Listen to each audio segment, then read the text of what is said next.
Pada kesempatan kali ini saya akan menyebutkan beberapa perkara yang kita semoga bisa bersabar tatkala diberi ujian oleh Allah Subhanahu wa taala. Ya. Perkara-perkara tersebut, yang pertama, kalau kita dikenai musibah oleh Allah Subhanahu wa taala, kita harus yakin bahwasanya musibah ini sudah ditakdirkan oleh Allah. Sudah dicatat di Lauhil Mahfuz. Kata Nabi SAW, "Inna Allah kataba maqadir al-khalaiq qabla an yakhluqa samawati wal ardi bi khamsina alf sanah." Sungguhnya Allah telah mencatat takdir seluruh makhluk 50.000 tahun sebelum Allah ciptakan langit dan bumi. Tidak mungkin kita terhindar dari musibah tersebut. Kata Nabi SAW, "Wa ma asabaka lam yakun liyukhti'ak." Kalau ada sesuatu yang menimpamu tidak mungkin meleset darimu, tidak mungkin kau bisa menghindar. "Wa ma akhta'aka lam yakun liyusibak." Kalau ada yang tidak mengenaimu, tidak akan mengenaimu. Ya, jadi kalau sudah ditakdirkan oleh Allah musibah ini pasti terjadi, nggak mungkin kita menghindar, nggak mungkin kita menghindar. Tahu-tahu ternyata kita dizalimi orang, tahu-tahu mobil kita dicuri orang, ini sudah ditakdirkan. 50.000 tahun bukan sebelum kita diciptakan, sebelum Allah menciptakan langit dan bumi sudah ditakdirkan si fulan pada hari ini mobilnya dicuri. Kalau antum pulang ke rumah, tahu-tahu istri antum ngomel-ngomel, antum bilang sudah ditakdirkan. 50.000 tahun sebelum Allah menciptakan langit dan bumi, memang ditakdirkan kau ngomel sama saya. Sudah ditakdirkan, sudah ente tenang.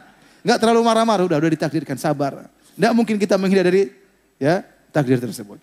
Namun jangan disalahpahami. Bukan berarti kalau kita bersabar kita pasrah, ini salah paham. Kita terkena musibah, kita berusaha menghadapi musibah tersebut. Contoh, kalau kita sakit bukan berarti pasrah, berobat. Tadawu ibadallah, berobatlah kalian. Makanya sabar itu bukan sama dengan pasrah, bukan. Sabar itu nerima takdir Allah, tidak protes, namun berusaha cari solusi, itu sabar.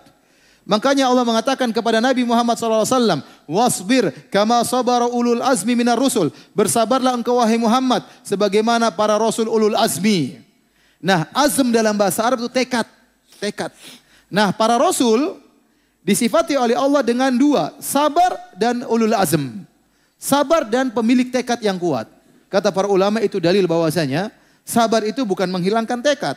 Orang bersabar terkena musibah, dia berusaha cari solusi. Kalau dia dapati istrinya akhlaknya buruk, bukan kemudian dia pasrah. Dia berusaha dakwah istrinya, dia ajak ke pengajian, dia nasihati. Tapi kalau istrinya ngomel, dia sabar.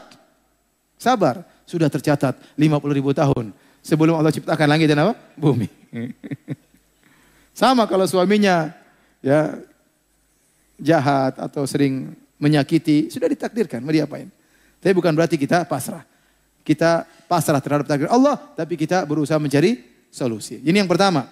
Kalau kita beriman dengan takdir, perkaranya lebih ringan. Orang mencaci maki kita, orang menghina kita, orang tuduh kita dengan tuduhan yang tidak-tidak, mau diapain? Sudah ditakdirkan. Tidak bisa kita menghindar. Ma asabaka lam yakun liyukhti'ak. Apa yang menimpamu tidak bisa kau hindari, kata Nabi SAW. Baik, ini yang pertama. Mudahkan kita untuk bersabar. Yang kedua, para hadirin, agar kita mudah bersabar. Yakinlah bahwasanya segala musibah yang menimpa kita, kalau kita bersabar menghadapinya, kita akan mendapatkan dua kemuliaan. Pertama, dosa-dosa kita dikurangi. Yang kedua, derajat kita ditinggikan. Tidaklah musibah menimpa kita ini kecuali akibat ulah perbuatan kita. Kata Allah Subhanahu wa taala, "Wa ma asabakum min musibatin fabima kasabat aydikum." Tidak ada musibah yang menimpa kalian, musibah apapun kecuali akibat ulah perbuatan kalian. Sampai ulama mengatakan semuanya, ente gelisah, ente sedih, Anda ketakutan, apa saja musibah, sampai musibah kecil yang menurut kita ringan itu musibah. Itu semua karena dosa-dosa. Makanya Nabi SAW bersabda, "Ma yusibul mu'min min wasabin wala nasabin wala hammin wala hazanin wala ghammin wala adhan wala syauka yushakuha illa kafarallahu bihi khatayahu." Kata Nabi SAW, tidaklah sesuatu pun menimpa seorang mukmin. Apakah dia sakit? Sakit ini akibat dosa-dosa kita. Makanya Nabi SAW pernah bersabda, "La tasubbul humma." Jangan kalian mencaci maki demam. "Fa innaha tudhibul khataya kama yudhibu al-kir khabathal hadid." Karena sungguhnya demam itu bisa menghilangkan, menggugurkan dosa-dosa. Sebagaimana alat pandai besi menghilangkan karat dari besi. Jadi sakit itu kalau kita sabar mengurangi dosa-dosa kita. Sabar yang penting. Kata Nabi, tidaklah menimpa seorang mukmin kecuali akan menghapuskan dosa-dosanya. Baik sakit atau letih, bahkan letih. Wala hazanin, kesedihan tentang masa lalu. Teringat terus nggak hilang-hilang. Sedih terus, kesedihan hati. Ini menghilangkan dosa-dosa. Wala hammin, kekhawatiran tentang masa depan, nanti bagaimana. Kekhawatiran tentang ekonomi, tentang kesehatan, tentang rumah tangga, kekhawatiran. Ini juga kalau kita menghadapi dengan sabar, menghilangkan dosa-dosa. Ya, kemudian apa? Wala ghammin, kegelisahan. Subhanallah, kata sebagian ulama, terkadang Anda bersyukur, tiba-tiba Anda gelisah. Ada apa gelisah? Tidak tenang.